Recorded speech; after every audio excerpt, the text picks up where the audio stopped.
एतावासिका मुनिवरा रतिरात्रयाराधिका पञ्चैते परमेष्ठिनं प्रतिदिनं प्रतिदिनं प्रतिदिनं मङ्गलम्। कुर्वन्ते। जय बोलो अनंत चतुर्मेष्टि भगवान की जय। जय बोलो 24 शंकर भगवान की जय जय बोलो तीन कमलों को राजू की जय। जय बोलो सुनैया श्री माता जी की जय। तो आज अपन पांचवा वाला पढ़ते हैं। उग्र तप चरण करड़े ही मतलब उग्र तपस्रण 13 प्रकार का चारित्र और 13 प्रकार की क्रियाओं करने से। अभी ये अपन लोग जो छंद पढ़ रहे हैं वो किसका पढ़ रहे हैं? अभी अपन लोगों ने किस किस की पढ़ी सर्व है? साधु हाँ, सर्व साधु का आगे पढ़ रहे हैं। अपन जो गुरु। पांचवा वाला पढ़ रहे हैं वो साधु परमेष्ठी का पढ़ रहे हैं ना। हाँ तो हाँ, साधु साधु परमेष्ठी परमेश्वर, सर्व साधु कैसे होते परमेश्वर। हैं, साधु कैसे होते हैं उसके बारे में बताया जा रहा है कि उग्र तपस्या हम्म 13 प्रकार का चारित्र और 13 प्रकार की क्रिया करने से झीड़ंगिया क्षीणता को क्षीणंगिया क्षीणता को प्राप्त शरीर वाले छीड़ जो शरीर को छीड़ करते जा रहे हैं, जो अपने शरीर को छीड़ क्यों करते हैं साधुगण?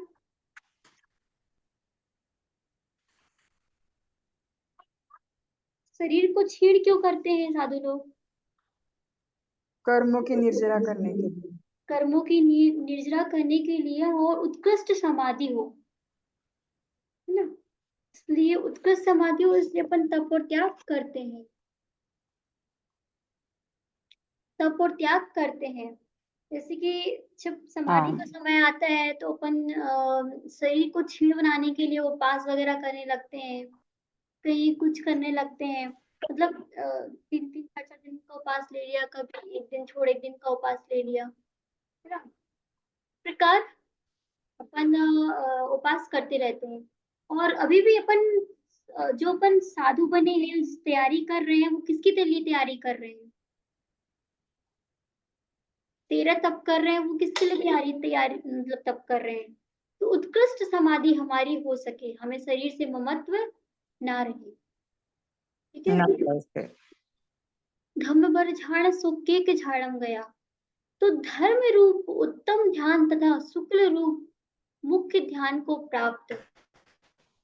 धर्म रूप जो उत्तम ध्यान होता है और शुक्ल शुक्ल रूप मुख्य ध्यान को प्राप्त तप श्रीय तप रूपी लक्ष्मी से, है ना, ऋमभरम सम, समालिंगिया अत्यंत आलंगित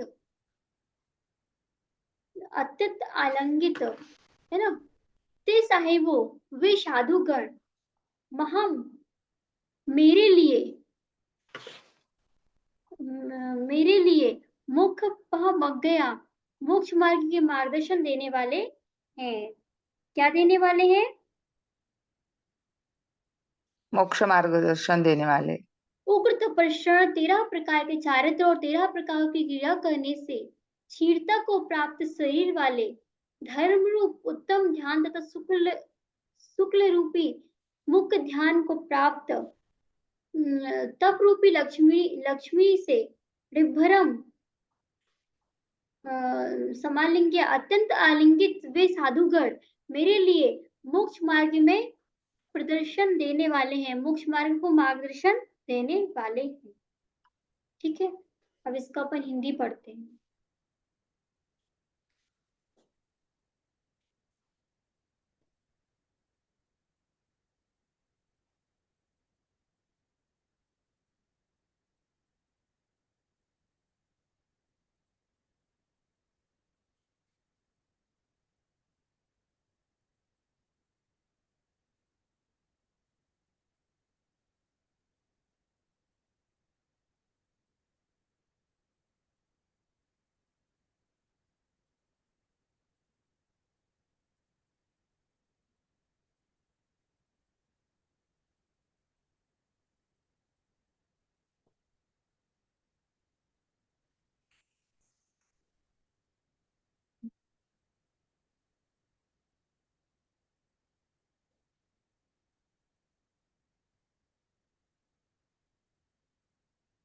दिखी स्कीम? जी हाँ देखिए माता जी।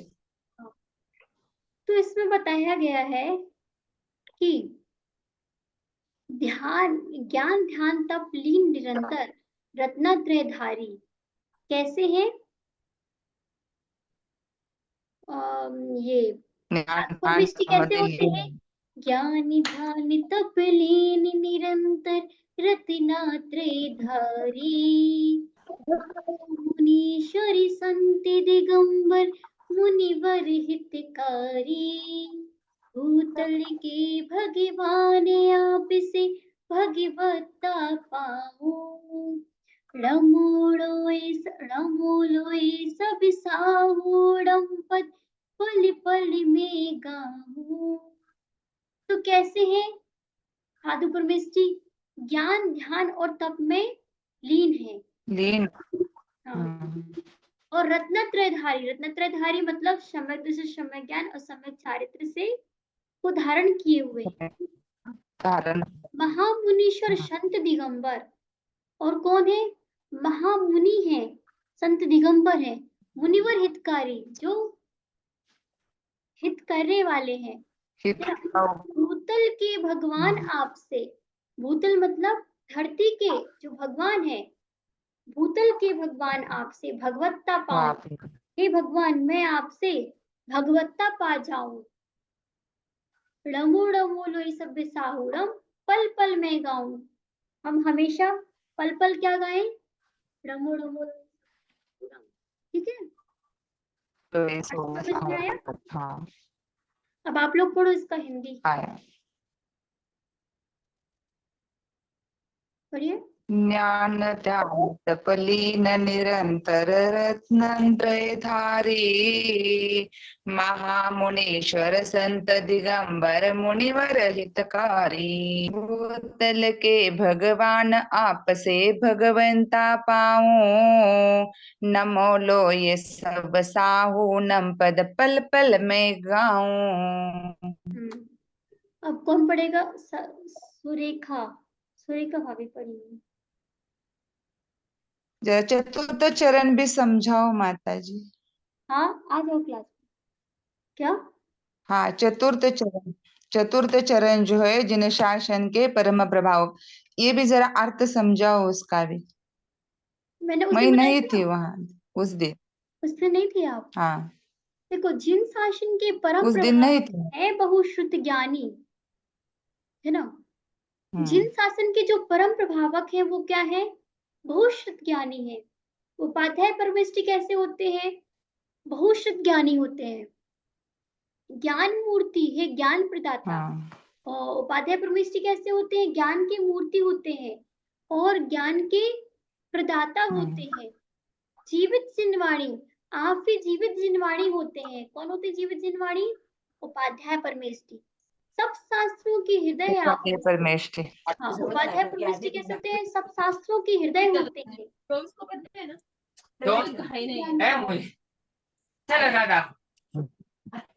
रमो रमो बझायाड़म पद पल पल में गाऊं। ठीक है,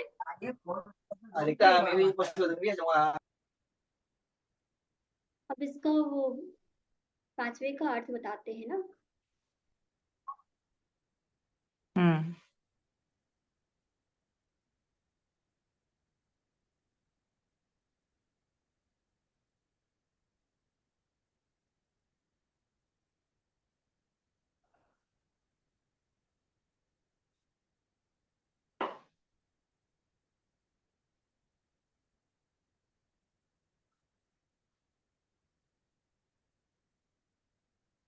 इसकी देखिए,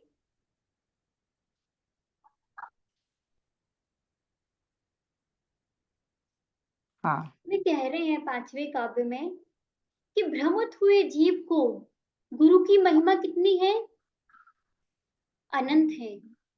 उन्होंने मानव जीवन पर अनंत अनंत। उपकार किए हैं। किसने किए हैं?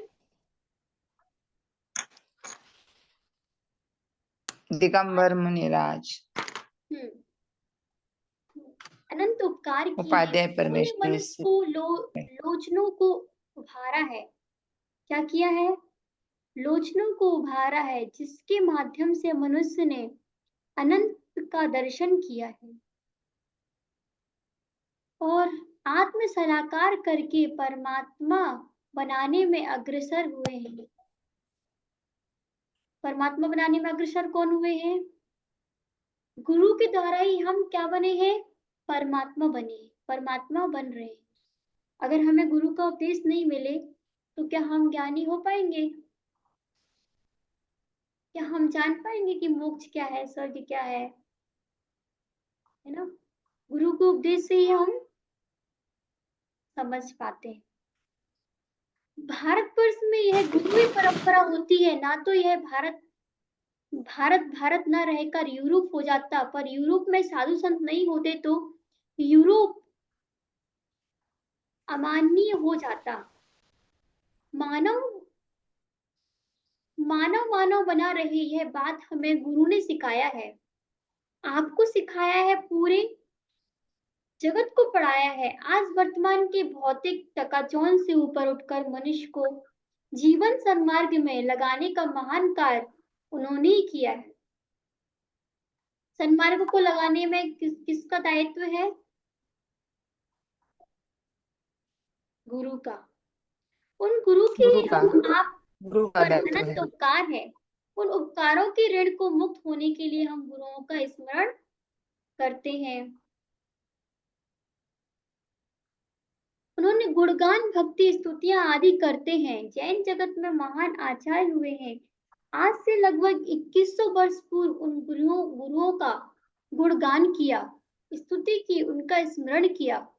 पंच महागुरु भक्ति के माध्यम से आज कितने वर्ष पूर्व? आज से लगभग 2100 वर्ष पूर्व उन गुरुओं का गुणगान किया, स्तुति की, उनका स्मरण किया। पंच महागुरु भक्ति के माध्यम से आज जैन जगत में प्रसिद्ध है। पंच महागुरु भक्ति हमारे अंतर हृदय में पहुंच करके हमारे अंतरंग के कलमश को दूर करके आत्मोद्धार के मार्ग पर ले जाए। इसी भावना को हृदय में धारण कर विगत दिनों से हम पंच महागुरु भक्ति का उच्चारण और समझ रहे हैं। तब पंच परमेष्ठी में अनंत भगवान, सिद्ध भगवान, आचार्य भगवान, उपाध्याय भगवान और उनकी स्तुति गुणगान किया, वंदना की, स्मरण किया। आज हम उन साधुओं के बारे में सोचेंगे।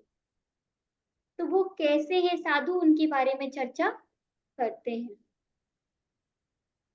जिनकी आचार्य महाराज चर्चा कर रहे हैं, इस साधु को याचना कर रहे हैं कि हे सात्वे, हे साधु या वे साधु,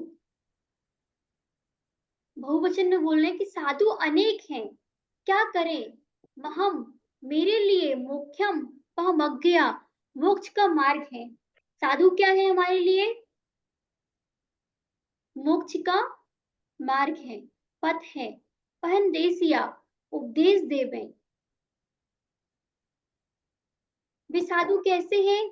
उग्र तप चरण, उग्र उग्र उग्र तप तपस्रण करने ही करने से। उग्र तपस्रण कौन सा किया? तो 13 प्रकार का चारित्र, 13 प्रकार की क्रिया साधु की। व्यवहार से हम बोलते हैं कि साधु के 28 मूल गुण हैं। साधु के मूल गुण कितने होते हैं? मनीषा भाभी, मनीषा भाभी। 28। हाँ, 28। आज आपको लेट कैसे हो गया? क्या इच्छा कर में रहे? मत। हाँ, इच्छा में, तबीयत ठीक नहीं है ना, अच्छा, इच्छा में। ठीक है, तबीयत का ध्यान रखना है ना। तो क्या जी मत। कहते हैं, 28 मूल गुणों में 6 आवश्यक क्रिया होती हैं। पंच नमस्कार, 28 मूल गुणों में 6 आवश्यक क्रियाएं। पंच नमस्कार, असही निस्सही कितने हो गए? तो 13 प्रकार की क्रिया करने से, 13 प्रकार का चारित्र करने से, उग्र तपस्रण करने से क्या हो गया? तो छिड़म गया, अंग शरीर कमजोर हो गया। तपस्रण करने से शरीर क्या हो गया? शरीर कमजोर हो गया। इस प्रकार दुबला हो गया, अस्थि पंजर दिख रहा है, शरीर कैसा हो गया है, दुबला हो गया है, अस्थि पंजर दिख रहे हैं। साधु का शरीर क्षीण होता है। दो प्रकार के बगीचे आपके पास हैं। एक बगीचा है फूलों को, एक बगीचा है फलों का। दोनों बगीचों को आपको पानी देना है। कुएं में पानी सीमित है, तो कौन से बगीचे को पानी दोगे? कुएं में पानी क्या है, सीमित है, तो कौन से बगीचे को पानी दोगे?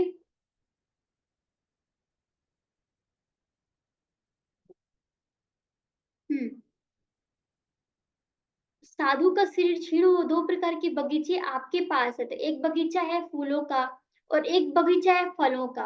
अब दोनों बगीचों में से किसको पानी दोगे? कुएं से पानी सीमित है, तो कौन से बगीचे को पानी दोगे? तो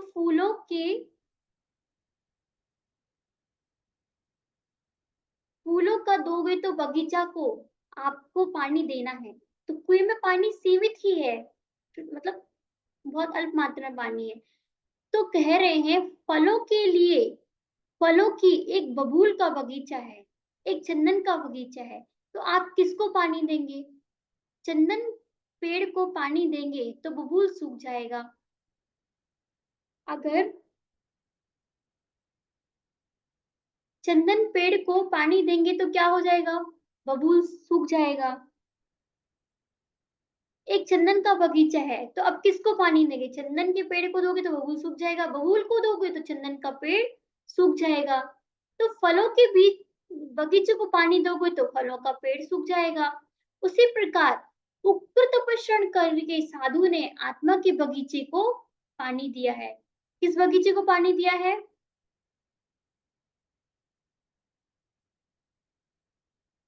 आत्मा के बगीचे को पानी देना है। अगर अपन पेड़ पौधों में पानी देंगे तो वो तो सूख जाएगा, लेकिन आत्मा के बगीचे को पानी दोगे तो वो सूखेगा नहीं। इसलिए शरीर का बगीचा सूख गया है। शरीर के बगीचे को खूब खान पान सुख सुविधा दे दी, तो आत्मा का बगीचा सूख गया। साधु के पास शरीर का बगीचा है और आत्मा का बगीचा है। किस बगीचे पर ध्यान देवें? आत्मा के बगीचे पर ध्यान देते तो उग्र तपस्या करते, 13 प्रकार का चारित्र, 13 प्रकार की क्रिया, अनेक प्रकार की तपस्या किए, उपवास किए, जिससे शरीर क्षीण हो गया। अब धम्म पर झाड़म, तो कोष्ठ धर्म ध्यान संसार का प्रत्येक प्राणी आर्तरोध ध्यान कर ही रहा, पर साधु क्या करते हैं? श्रेष्ठ धर्म ध्यान उसके साथ सुकिक झाड़म गया, मतलब मतलब शुक्ल, एक मतलब प्रधान, सु मतलब कोष्ठ, और एक एक ध्यान शुक्ल ध्यान, एक धर्म ध्यान, एक श्रेष्ठ शुक्ल ध्यान, यही प्रधानता। सविता भाभी कहाँ चली गई थी? यही प्रधानता नहीं है, झाड़म गया।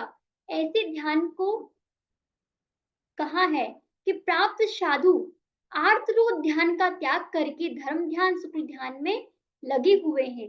तप सिरिय, तप रूपी सिरिय मतलब सिरी, तप रूपी लक्ष्मी से ऋभरम अत्यंत आलिंगित हो गए हैं। आप लोग पीडीएफ खोले हो ना? पीडीएफ खोलोगे रहोगे तो ये सब वर्ड बोले ना, जैसे अत्यंत आलिंग्य, तो आप लोग को समझ में आएगा। आलिंगित हो गए हैं। पीडीएफ हमने आपको दी थी।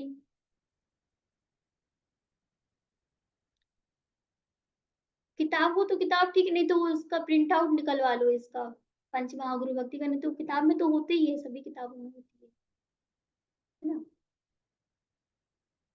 तो माता जी हाँ दिख रहा है वो पीडीएफ। हाँ ठीक है। जैसे हमारी रस सहेली माँ को बहुत दिन बाद मिले तो गले लगकर टाइट पकड़ लेते, जैसे हम माँ से बहुत दिन बाद मिले तो हम क्या करते हैं? गले लगकर टाइट पकड़ लेते हैं। तो उग्र तपस्या से जो उग्र तपस्या होती है, जो श्रेष्ठ तपस्या होती है, मतलब उग्र मतलब अत्यंत उत्कृष्ट तपस्या होती है, तो श्रेष्ठ धर्म ध्यान शुक्ल ध्यान से तप रूपी लक्ष्मी से अत्यंत कसकर मुक्ति को पकड़ लिया है जिन्होंने, है ना। अपन को क्या करना है, शुक्ल ध्यान के द्वारा तप रूपी लक्ष्मी से अत्यंत कसकर मुक्ति को पकड़ लिया है, या मुक्ति ने इनको पकड़ लिया है। अब इससे छूटेंगे नहीं। राजा हो गए छत्रपति शिवाजी। महाराष्ट्र में एक राजा कौन है? छत्रपति शिवाजी राव। उनकी ऊंचाई कम थी, वह मुस्लिम राजा उनको आलिंगन करे, है ना। मुस्लिम राजा क्या किए? आलिंगन करे, मारने के लिए मारने के लिए मार नहीं सके। आगे कथा नहीं कहेंगे, तो मुक्ति रूपी लक्ष्मी को टाइट पकड़ लिया, तब तप रूपी लक्ष्मी ने इनको टाइट पकड़ लिया। अब साधु के पास जाकर संसार मंत्र भागो, मोक्ष मार्ग का उपदेश देने वाले साधु के पास जाकर व्यापार वृद्धि का यंत्र मांगेंगे तो कौन सा मार्ग है? संसार मार्ग है या मोक्ष मार्ग। लेकिन यह संसार है, संसार में क्या है? संसार में क्या है? दुखी दुख है माता जी। हाँ, संसार में दुख है, दुखी दुख। फिर संसार क्यों मांग रहे हैं? तो एक साधु किसी को व्यापार यंत्र आदि दे रहे थे। वहां जाकर सामने सदगृहस्थ बैठे, उन्होंने पूछा कि ये क्या कर रहे हो? तो साधु ने कहा, लोगों को यह पसंद है, इसलिए उनको व्यापार आदि का यंत्र देते हैं। तो व्यापार करना पुण्य का काम है कि पाप का काम है? आप लोग बताओ, व्यापार करना पुण्य का काम है कि पाप का काम? दोनों मिक्स है माता जी, पुण्य भी है और पाप भी है। देखो, व्यापार अपन करते हैं तो व्यापार में झूठ बोलना पड़ता है कि नहीं बोलना पड़ता है? हाँ, पाप भी है। तो पैसा कमाने के लिए झूठ तो बोलना ही पड़ता है। पर पूर्ण अब रूपेण ये पाप बताओ नहीं कि है माता जी। पुण्य है कि देखो, व्यवहार दृष्टि से आप लोगों को पुण्य लगता है, लेकिन हाँ, अगर आपको उत्कृष्ट, अगर आपको साधु बनना है तो आपको व्यापार छोड़ना ही पड़ेगा। अगर आप एक साथ दोनों चीज चाहते हो तो वो नहीं हो पाएगा, एक ही चीज हाँ, पाएगी। तो आपको व्यापार छोड़ना पड़ेगा अगर आपको साधु बनना है तो महाराज, पाप तो है, आपने पाप का नाश हो इस कारण घर छोड़ा है, दीक्षा ली, आप अपने भक्तों को उन पाप की तरफ क्यों रिझा रहे हो? अपने भक्तों का हित करने वाला गुरु होना चाहिए। आप तो अपने भक्तों का अदित कर रहे हो, बात में फंसा रहे हो। अब साधु क्या जवाब दे? मुश्किल हो गया है तो साधु क्या दे? मोक्ष मार्ग का उपदेश दे भी, नहीं तो साधु होना बेकार हो। साधु को क्या करना चाहिए? मोक्ष मार्ग का उपदेश देना चाहिए।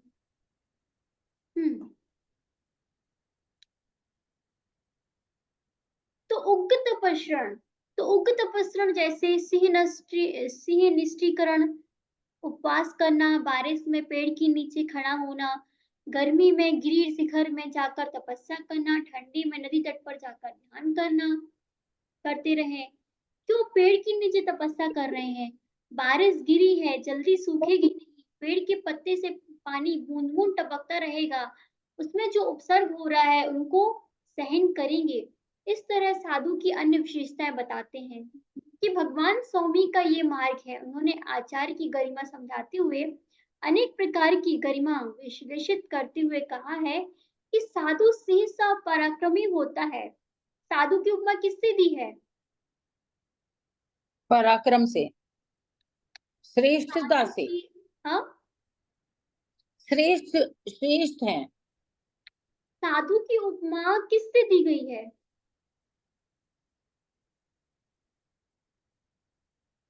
भगवान महावीर स्वामी से, परमेष्ठी के अनुसार। साधु सिंह सा पराक्रमी होता है। कैसे पराक्रमी? शेर होता है ना, एकदम पराक्रमी होता है, ऐसे ही साधु भी सिंह जैसा पराक्रमी होता है। सिंह मतलब शेर जैसा।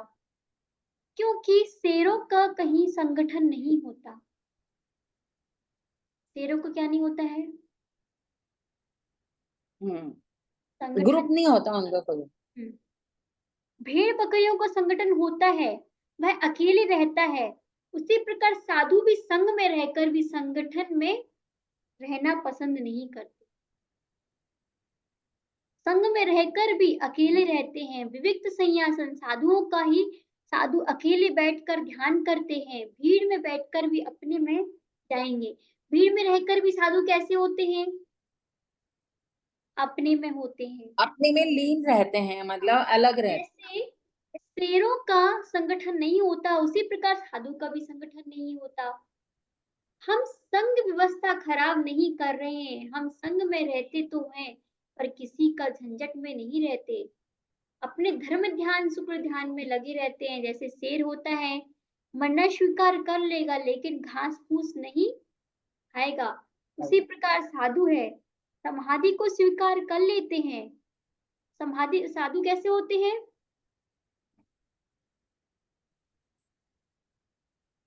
साधु कैसे होते हैं?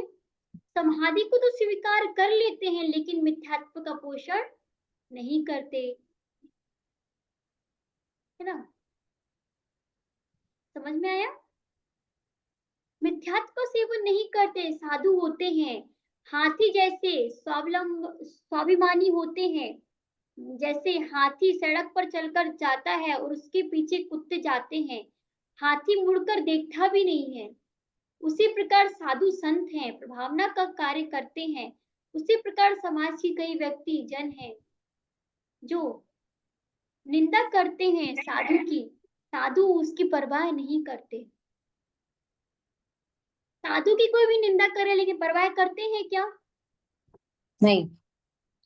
उनको कोई परवाह नहीं है। हाथी चले बाजार, कुत्ते भौंके हजार, हाथी पीछे देखें, हाथी डुप्लीकेट, कुत्ता ना भौंके, कुत्ता डुप्लीकेट। तो निंदा के डर से साधु साधना छोड़ दे, साधु डुप्लीकेट और निंदक निंदा ना करे तो अपने बस को खराब कर देगा। मतलब निंदा के डर से साधु को साधना नहीं छोड़ना चाहिए। साधु डुप्लीकेट, अगर निंदा के डर से अगर साधना छोड़ दे साधु, तो वो साधु कैसा है? वो साधु कैसा है? डुप्लीकेट। और निंदक निंदा ना करे तो अपने वंश को खराब कर देगा। निंदक का निंदा करना कार्य होता है। कबीरदास ने कहा है, निंदक का घर हमारे पड़ोस में होना चाहिए। कहाँ होना चाहिए? निंदक का घर हमारे पड़ोस में होना चाहिए। निंदक का घर हमारे पड़ोस में होना चाहिए। जैसे गांव में गंदगी होती है, उसको साफ करने के लिए वर्कर नहीं होता है, तो दो चार सुअर पाओ, सुअर आकर नाली साफ कर देगा। उसी प्रकार निंदक हमारे अंदर पवित्र करने का मौका देते हैं। साधु कैसे हैं? हाथी जैसे स्वावलंबी, स्वाभिमानी। साधु कैसे होते हैं? हाथी जैसे स्वाभिमानी होते हैं। निंदा कर रहा है, पीछे मुड़कर देखते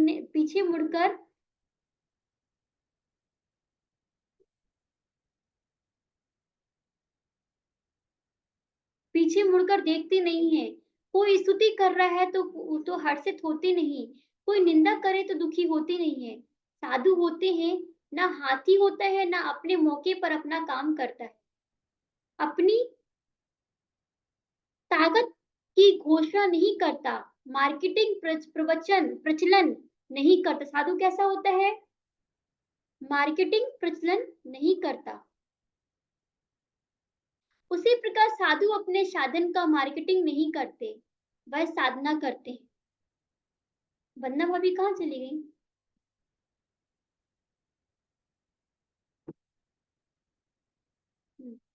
कर्म निर्जरा के लिए वायु जैसा निसंग होता है, हवा किसी के साथ संग नहीं करती है।